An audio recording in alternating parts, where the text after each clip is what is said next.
개방교합은 있어도 본인이 그 개방교합을 인지를 못하고 사는 경우들이 있어요. 심지어 저희 그 치과대학 다니던 동기도 예전에 제가 이제 교정과에서 인턴 레지던트 생활을 할 때 자기 이제 개방교합인 거 이제 알았다고 치료를 해야 되냐고 이렇게 물어볼 때가 있었어요. 왜냐하면은 옛날부터 개방교합이 있었는데 거기에 이제 적응해서 앞니를 먹지 못하는 거를 혀로 끊어 먹는다든지 아니면 발음에 대한 것도 잘 적응을 해가지고 크게 불편함을 못 느끼는 경우들이 있거든요. 그러니까 치과대학에서 그렇게 공부를 같이 오랫동안 한 친구들도 개방교합이라는 거를 듣기 전까지는 자기도 이제 그게 불편함이 없으면은 그냥 살았단 말이죠. 보통 정상적인 교합이라는 게 어금니는 꽉 물리고 앞니는 살짝 물려서 어쨌든 모든 치아가 다 이렇게 좀 교합이 되는, 위아래가 닿는, 이게 이제 정상교합이라고 한다면 개방교합은 어금니만 닿고 앞니가 떠 있는 경우를 이제 개방교합이라고 해요. 그래서 나는 꽉 물었는데도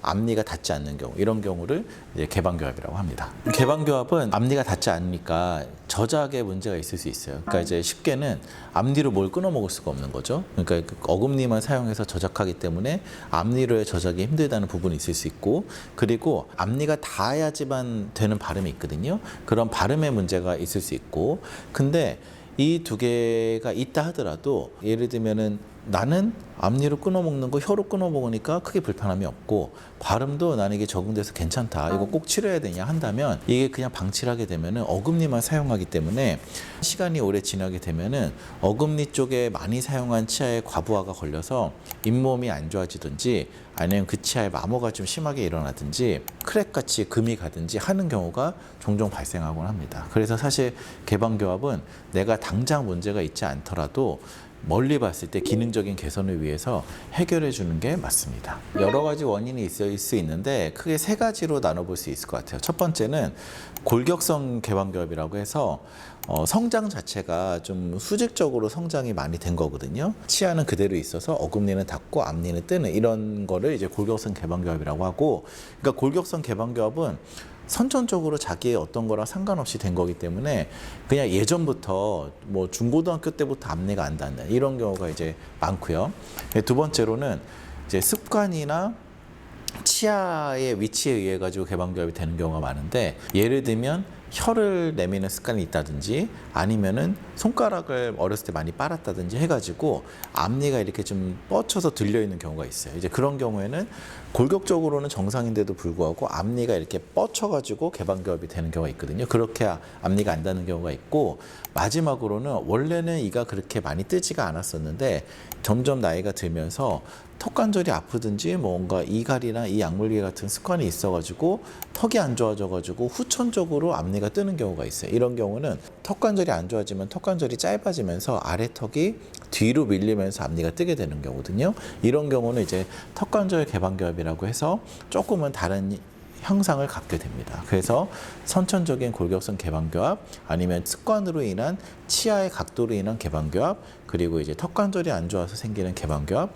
이렇게 세 가지로 구분해 볼 수 있을 것 같습니다. 개방교합에 있어서 중요한 치료의 방향은 뭐냐면 위에 앞니를 내리고 아래 앞니를 위로 올려가지고 교합을 맞출 수도 있겠고, 아니면 위에 어금니를 위로 올리고 아래 어금니를 아래로 내려서 닿는 데를 덜 닿게 함으로써 턱의 회전을 통해서 개방교합을 닫을 수도 있거든요. 근데 전자처럼 앞니를 정출시켜서 교합을 맞추는 게 교정은 더 쉬울 수 있지만, 정출이라는 게 어쨌든 치아가 뼈 밖으로 이제 나오는 방향이기도 하고, 앞니가 정출되면은 웃거나 말할 때 앞니가 내려오면서 잇몸이 많이 보이게 되는 경우들도 있어서 대부분의 경우에서는 전치부의 정출로 인해서 개방교합을 개선이 가능한 경우가 별로 없어요. 그래서 개방교합 교정에서의 가장 핵심은 어금니의 함입이다. 그러니까 위에 어금니를 위로 올리고 아래 어금니를 아래로 내려서 앞니가 오히려 턱의 회전을 통해서 닿게 하는, 이런 방향으로 이제 치료를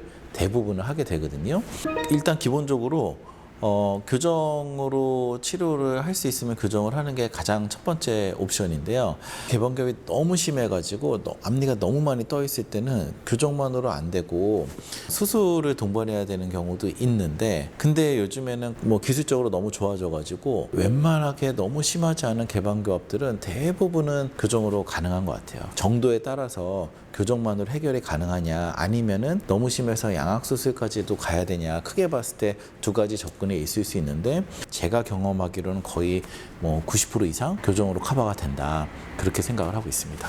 근데 이제 그런 치료를 할 때 할 수 있는 어떤 교정의 장치들은 사실 일반적으로 우리가 털사로 하는 교정으로 하나, 요즘에 많이 하는 꼈다 뺐다 하는 교정으로 하나, 치료의 효과나 기간은 제가 해보기에는 동일한 것 같습니다. 큰 차이는 없고, 오히려 꼈다 뺐다 하는 교정이 구조적으로 장치를 끼게 되면 장치 두께만큼 어금니가 더 꽉 몰리게 되거든요. 그래서 어금니의 함입이 굉장히 잘 일어나기 때문에 이런 개방교합을 치료하기에는 오히려 더 용이한 부분이 있는 것 같아요. 하지만 어쨌든 마지막에 이제 결과는 일단 기본적으로 큰 차이는 없다, 이렇게 이해하시면 될 것 같고, 네, 그래서 이제 개방교합이 있던 분들은 혀를 내미는 습관이 있는 분들이 많아요.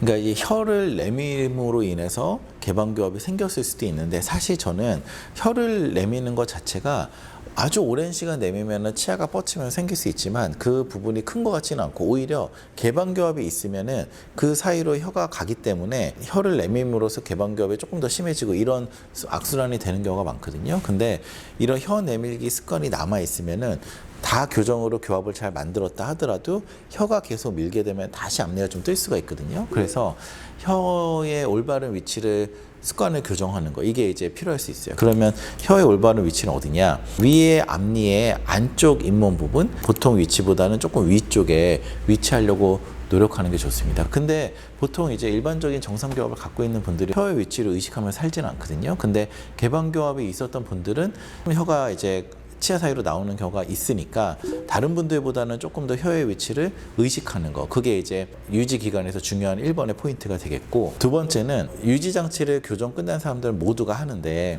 덧니나 돌출이나 그런 다른 이유로 교정을 하신 분들하고는 조금 다르게 유지 장치를 사용하고 있거든요. 이건 이제 개인적인 방법인데, 기본적으로 끝나고 나서 위아래 안쪽에다가 고정식 유지 장치 철사를 붙이는 거는 기본적으로 하고, 그리고 잘 때 꼈다 뺐다 하는 장치도 하는데 그 꼈다 뺐다 하는 장치를 좀 다른 형태로 하는 거를 추천드립니다.